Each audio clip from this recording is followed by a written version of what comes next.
Salut les X-Men, salut les X-Girls, c'est X et bienvenue sur ma chaîne pour une nouvelle vidéo. Toi aussi tu veux mettre un R9M Lite sur ta Tango 2 flambant neuve?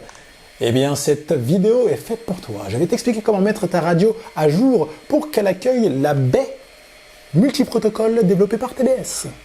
Allez, sans plus attendre, c'est parti. Et on est reparti à parler de la Tango 2 que l'on va pimper grâce à du matos que j'ai reçu. Hop là, c'est-à-dire cela. Enfin, ça va devenir une radio utilisable partout, parce que pour l'instant, je ne peux pas utiliser mes whoops avec, et on va voir comment. Alors, on a un joli emballage, tout de TBS vêtu. Attends que j'ouvre ça. Pas évident. J'ai tout déchiré. C'est pas grave. Bam. Alors, sympa leur petit scotch custom là, les couleurs de leur boîte. Voilà, je vais tout foutre par terre. Alors.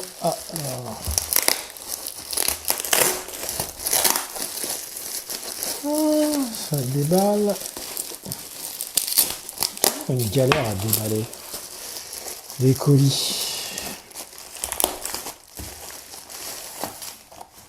Alors, on a encore des stickers, la classique planche de stickers, la réduction Vélocidrone de 5%. Et enfin, nous avons le Saint Graal. Alors, une coque transparente Tango 2. Mais attendez, parce que du coup...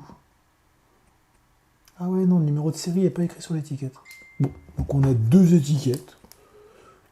Tango 2, c'est cool. Avec tous les boutons... bien fait, c'est bien fait. J'ai pris donc une coque avant transparente parce que je trouvais ça stylé. Donc je vais m'amuser à la peindre. Je vais peindre l'intérieur en rouge brillant, comme mon masque DJI. Voilà. Et nous avons la coque arrière. Alors, attendez. Ah oui, c'est celle-là qu'on va percer du coup. Ah, il n'y a pas les pads antidérapants, donc il faut prendre les anciens. Et voilà, le plus important dans cette commande, c'est ceci. C'est le module multi-protocole qui va me permettre de pouvoir mettre mon R9M, par exemple, ou mon module multi-protocole, voilà, qui va me permettre de binder mes whoops grâce comment dire, non, en fait, grâce à ça, en fait, cette baie va me permettre de pouvoir mettre mon module multi-protocole et binder tous mes quads FR Sky, donc mes whoops, etc. Ça va être plutôt stylé.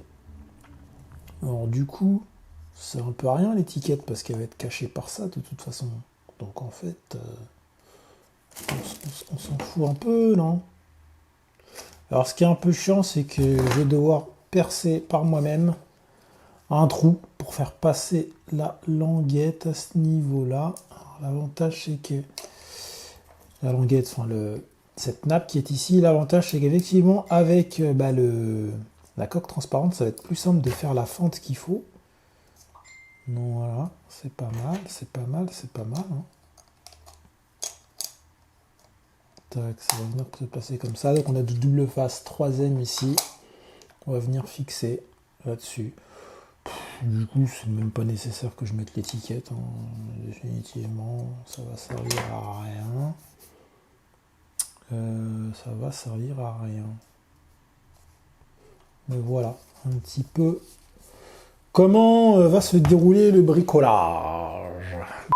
Bon, eh bien, on va démonter déjà la Tango 2. Voilà, on va essayer d'utiliser le R9M, Lite Pro et mon module Blablabla. Mon module multiprotocole UAV TMX5 Lite. Voilà. Donc il y a plein de protocoles pour plein de quads différents, dont le FR Sky, donc en espérant que ça marche. Hein. Parce que c'est pas le même module que celui qui est vendu par TBS, donc je sais pas si ce sera compatible. On verra bien. Voilà. Donc on commence par enlever les 6 vis de la radio. Attention de ne pas les perdre. Même si il me semble que dans la boîte d'origine que j'ai gardée, il y a des vis en rab. Il y a la visserie en rab pour les malchanceux qui feraient rouler une vis sous le canapé. Ça peut arriver, ce sont des choses qui arrivent beaucoup plus souvent qu'on ne le croit. Et bien sûr, les plus organisés, les plus soigneux auront un...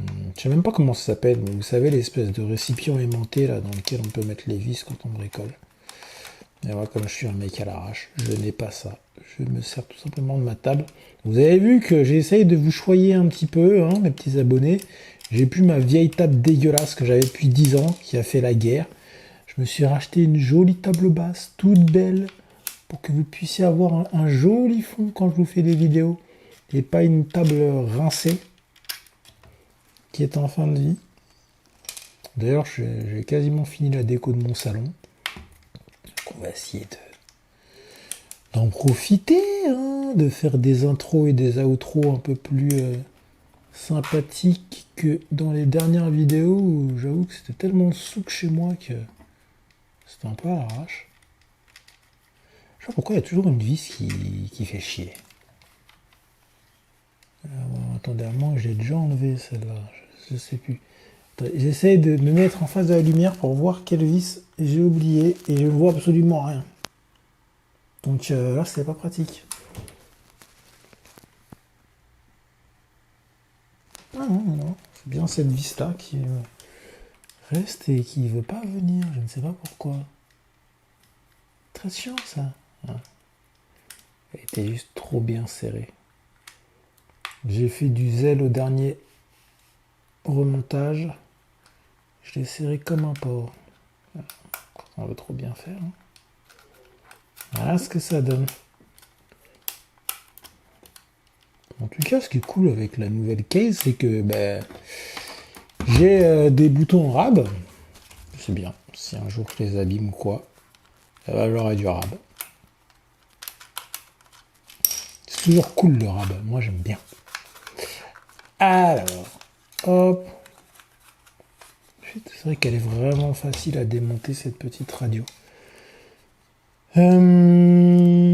Ah, c'est chiant ça. Parce que les boutons là, en fait, ils sont fixés avec de la colle à l'intérieur. Qui c'est qui m'envoie un message? Non, désolé. Hein.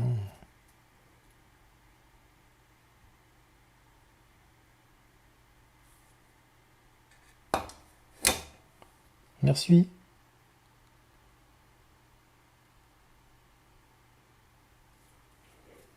Allez, donc on continue. Voilà. Alors, donc ici, on a l'entrée là pour la nappe, qu'on retrouve ici, n'est-ce pas? Alors, le truc un petit peu tricky, c'est qu'il va falloir faire un trou dans la coque arrière pour faire passer cette foutue nappe. Hein. La face avant, je la laisse pour plus tard. Je vais la peindre d'abord. Je peindrai aussi la face arrière, mais bon, pour l'instant, je vais déjà m'occuper d'installer tout ce merdier avant.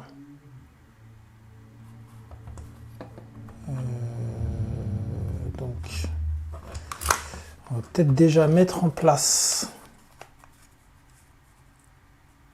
le module, le coller. Et ensuite, on va s'occuper de faire la fente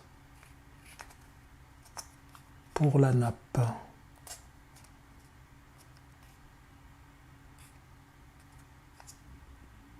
Ok. Tac. Donc on a juste à enlever le film protecteur sur le double face 3ème. Si j'y arrive un jour. Attends, je suis con, j'ai un scalpel, autant s'en servir. Toujours très chiant d'enlever ces trucs. Il se colle tellement. Ce double face 3ème là, il est tellement puissant que même la pellicule de protection elle est super. Elle tient quoi, elle tient bien. Pas comme sur les autocollants classiques. Est-ce qu'il faut bien le mettre en place ce merdier là? J'aimerais pas qu'il soit collé de travers. Bon, le bas je suis bien. Pour le haut je suis pas bien.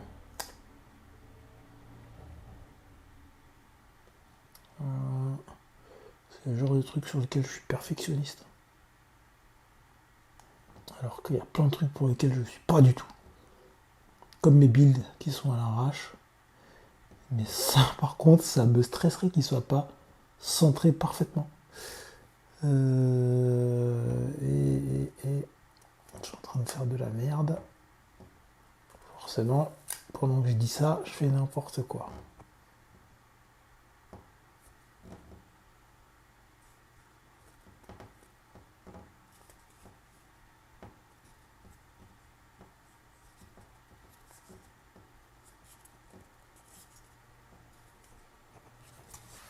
Ok.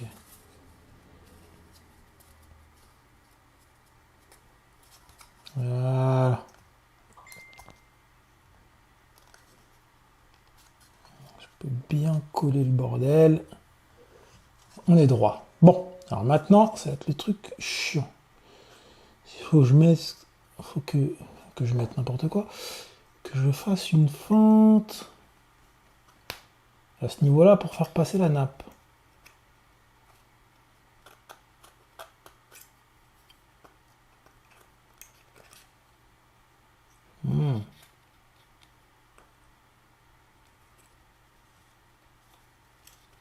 Ok, je vois où c'est. Donc en fait, que la fente elle soit ici.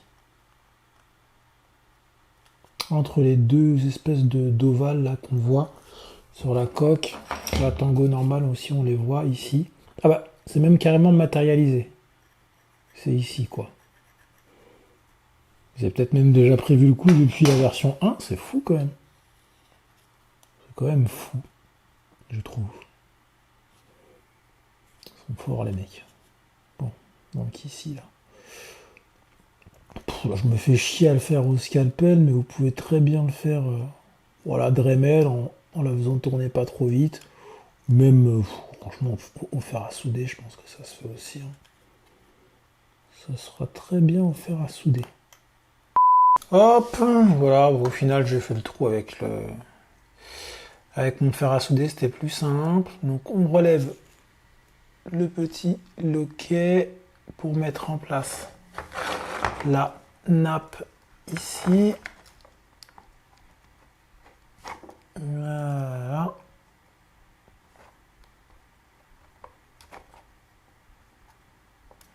On met bien en place. Quand c'est bien en place, on serre. Voilà, c'est parfait.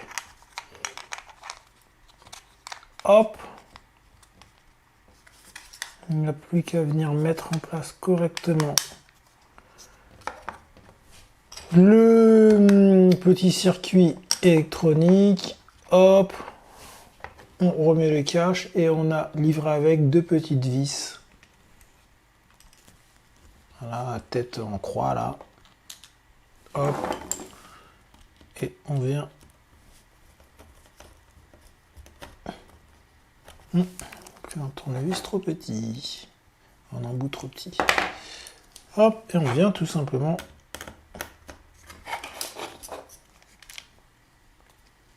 visser pour maintenir le tout en place.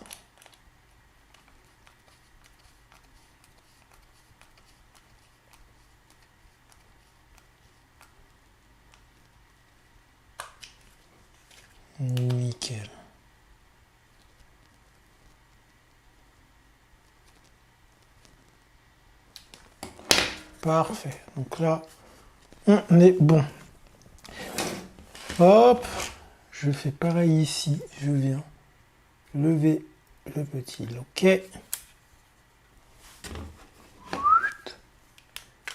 Je viens mettre... Ah, alors ça c'est chiant parce que... Il n'est pas très long en fait. Attendez. Je vais plier mes gimbals. Pour pas les casser. En fait, la nappe est pas super longue, donc pour la mettre en place, là, c'est pas évident. En fait, faut limite mettre le... Ouais. Faut mettre la coque en place, en fait. Quasiment glisser la nappe à l'intérieur. Attendez, je vérifie juste qu'elle est bien enclenchée. On appuie un peu sur le bord bleu.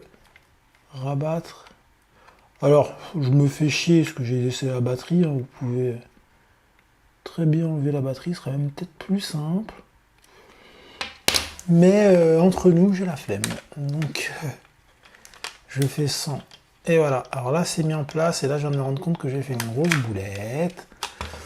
C'est que j'ai pas mis en place les boutons qui sont à l'arrière. Les boutons E et F. Je vais prendre ceux qui sont là. Hop. Donc en fait, ce que je viens de faire ne sert à rien. Je vais relever le petit loquet gris. Voilà. Mettre en place des petits boutons et refaire l'opération. Ok. Bon, vous avez vu le principe, quoi, globalement. Donc les petits boutons, ça se met comme ça. Alors ce qui est chiant, c'est que là je les mets en place alors que j'ai pas fait ma peinture, donc c'est un petit peu chiant. Il risque de se casser la gueule. Ouh, ça va être une opération qui va pas être simple. Normalement, il faut les fixer en mettant merde, un petit coup de fer à souder. Et là, je fais pas les choses dans l'ordre. Mais pour ça, pour les fixer, il aurait fallu que je fasse d'abord ma peinture. Et là, c'est pas encore le cas, donc ça va être une petite galère, je pense. Bon, après, en soi, je m'en fous, je les utilise pas pour l'instant. Vraiment, j'arrête de vous faire des vidéos de montage complètement à l'arrache comme ça. Puisqu'ils durent longtemps pour rien.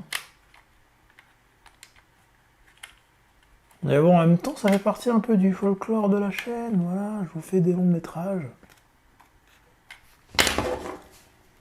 Je vous fais des putains de longs métrages. Alors, mettre un scalpel près d'une batterie, c'est une très très mauvaise idée.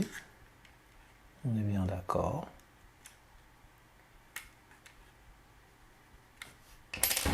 C'est juste que je n'arrivais pas à rabattre le petit loquet qui est un peu récalcitrant. Merde, la nappe est de travers là. Bien vérifier que la nappe est bien droite hein, quand vous mettez le... Quand vous la mettez. Hein.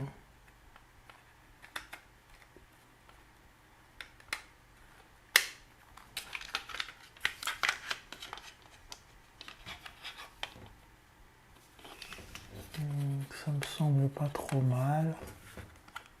Oh, j'ai l'impression que la nappe est de travers.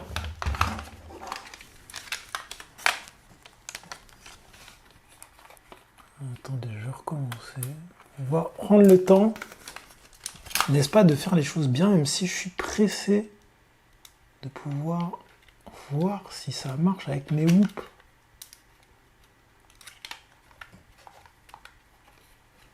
Je suis un peu impatient, j'avoue, là. Je suis pas du tout en modèle de patience aujourd'hui. Je vous cache pas qu'en plus, il est tard. J'ai bien envie d'aller me coucher, là. Je suis crevé.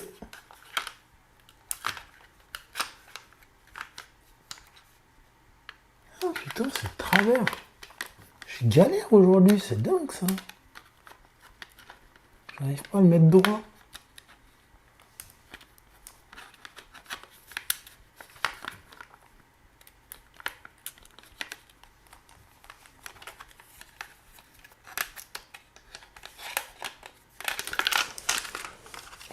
Oh, ça va me les briser cette histoire.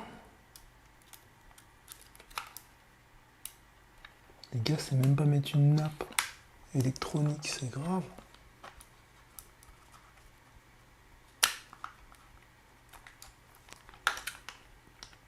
Ok. Bon. Donc les boutons maintenant. Est-ce que je vais réussir à les mettre sans tout massacrer et sans arracher la nappe? Je pense oui. Avec une pince, ce serait peut-être plus simple. Mais j'aime la difficulté, je vais les glisser avec mes doigts. Forcément, c'est pas le bon que j'ai mis. Forcément, ça aurait été trop facile. Voilà, celui-là il est bon. Je mets le deuxième. Encore une fois, c'est plus. Normalement, il faut les mettre. Enfin, les fixer en chauffant les petits ergots qui dépassent au fer à souder pour qu'ils restent en place. Mais bon, on va faire 100 là cette fois-ci pour que je puisse remettre la peinture. Alors bien sûr, quand vous refermez, faites bien attention à ce que la nappe soit à l'intérieur, qu'elle ne soit pas coupée par les coques de la radio. Voilà. Magnifique. Putain, j'ai mis le truc de travers. Bon, pas très grave, mais ça me saoule. Hop, on n'a plus qu'à refermer le tout et puis on va tester. Alors au préalable, bien sûr, il faut mettre à jour la Tango 2 en version 1.21. C'est la version qui gère tout simplement la baie d'extension pour les modules externes, que ce soit multi-protocole, Crossfire, si vous avez un Crossfire full, ce qui est mon cas, qui était adapté sur ma X-Tide. Maintenant, je peux l'adapter sur ma Tango, ou le R9M Lite, et peut-être d'autres que je n'ai pas en tête. Mais voilà. Ça va vous permettre maintenant de pouvoir mettre n'importe quel module multi-protocole sur votre Tango. Après, bien sûr, donc là, c'est au format Lite, mais il y a des adaptateurs qui font format Lite comme ça, baie Lite vers les baies full size, comme sur les X9D classiques. Donc voilà, maintenant on a une radio qui est vraiment polyvalente et qui peut quasiment tout contrôler. Et ça, c'est vraiment cool, parce que je trouvais vraiment que c'était le truc qui me manquait à la Tango 2, et c'est pour ça que j'étais pas du tout, comment dire, attiré par le produit, tout simplement, parce que je trouvais que c'était nul, quoi, de pouvoir faire que du Crossfire, sachant que la plupart des whoops sont équipés souvent de RX intégrés, qui sont comment dire, au protocole FR Sky. Donc je trouvais un petit peu je trouvais ça dommage, quoi, que de se limiter au Crossfire. Et bon, c'est vrai que sur un whoop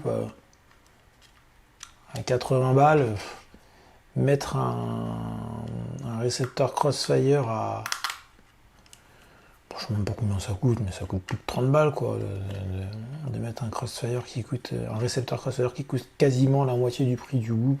Franchement, c'est un peu chiant, quoi. Puis en plus, ça rajoute du poids, parce que souvent sur les FC, il y a des petits RX intégrés, et c'est vrai que pour voler à l'intérieur, c'est largement suffisant. Et vu que c'est des machines qui sont très légères, pour certaines qui font moins de 40 grammes, il me semble quand même le Bobula 6, on était peut-être plus même dans l'ordre des 20 grammes, il me semble. Hein. C'est vrai que ça fait beaucoup de poids par rapport au poids global de la machine. Donc c'est vrai que, en termes de prix et de poids, c'est un petit peu con de mettre du Crossfire là-dedans. Et puis surtout, des fois, il n'y a même pas assez d'UART pour mettre le Crossfire en mode CRSF. Donc voilà, donc on a refermé, j'ai plus qu'à remettre les petits caches.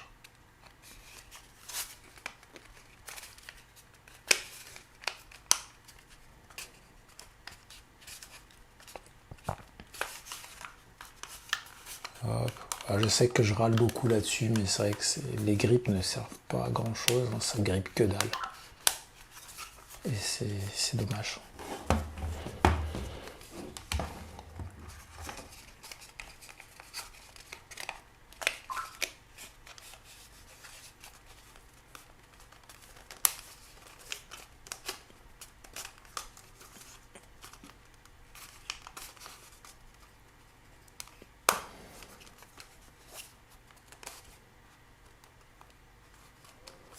Et voilà. Bon, donc maintenant que ça c'est fait, on va essayer de mettre le module multiprotocole. Hop, magnifique. On va allumer la Tango et on va voir ce qui se passe. External RF, il est ici. Donc là, il est en mode off. PPM, DSM2, CRSF, multi. Et là, magnifique, j'ai Multi-Fly Sky, Epson, FR Sky. Donc FR Sky D16. J'ai D8 aussi, D16 8 channel, V8, LBTEU, LBTU channel. Ah ouais, donc je peux même changer entre EU et FCC. C'est mortel. Wow, c'est vraiment bien. Hein. Et là, on voit qu'il est bien allumé. C'est top. On va voir si ça marche avec le R9M. Franchement, j'ai un gros doute. Si je fais dupliquer...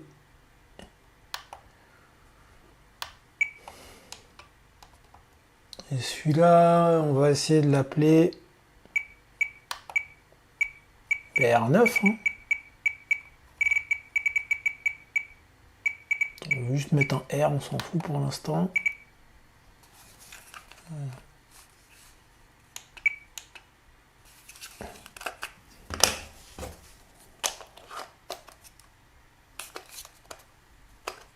Ah, bah déjà, il rentre pas. Ça commence bien.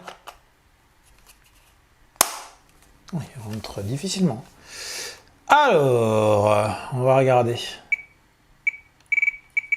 Donc là, j'étais en multi.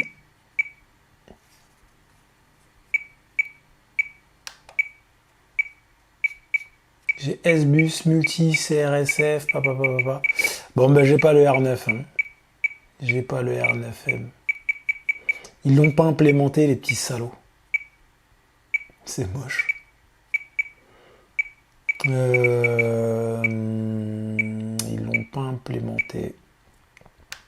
En même temps, vu la guerre entre FR Sky et TBS, c'est pas étonnant. Bon, bah écoutez, le R9M il n'est pas implémenté. Et bah, ce sera pour mon CRSF celui-là. En attendant, on va remettre le module multiprotocole qui marche, même si c'est pas celui qui est vendu par TBS, mais le URU AV, ça marche, donc c'est tant mieux.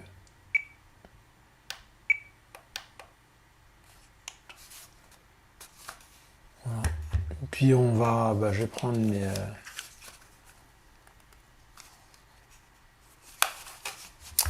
petits whoops et puis on va essayer de binder tout ça, hein, tout simplement.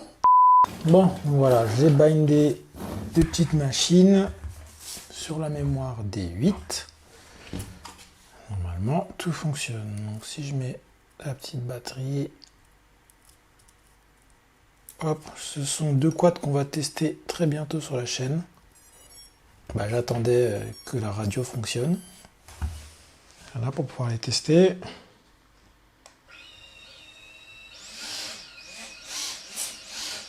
Là, ça fonctionne. Hein. Donc là, on va éviter de faire des conneries. Ça fonctionne sur celui-là. Hop. Sur le petit IMAX se dit quoi si j'arrive à brancher les batteries? Apparemment c'est pas gagné. Ah, putain.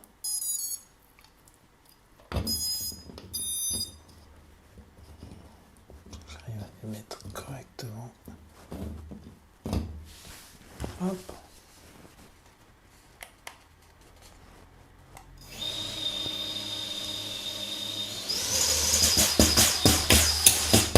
Oups là, le Air mode.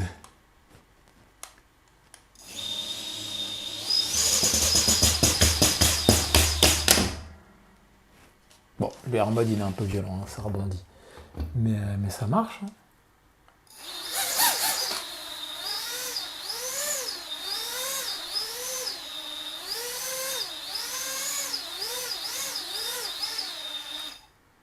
Nickel. Eh ben ça fonctionne, c'est magnifique. J'ai jamais testé, tiens. Si je branche deux en même temps, parce que je sais qu'avec le Crossfire ça marche. Je ne sais pas si ça marche avec FR Sky. Ah si. Ah, c'est énorme. Ben, je viens de faire une découverte. Bon, eh bien écoutez, tout fonctionne. C'est top. C'est vraiment top. Bon là maintenant j'ai vraiment une radio polyvalente. Bon, ça marche pas avec le R9M, peut-être avec un firmware à venir, je sais pas.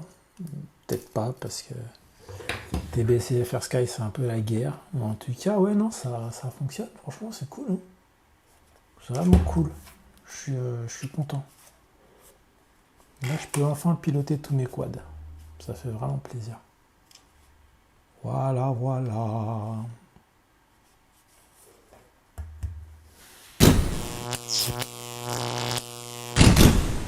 Et bien voilà, cette vidéo touche à sa fin. Donc on a pu mettre à jour ma petite Tango 2 avec ce petit module, cette baie pour accueillir différents modules, que ce soit du multiprotocole, du Crossfire Full ou autre.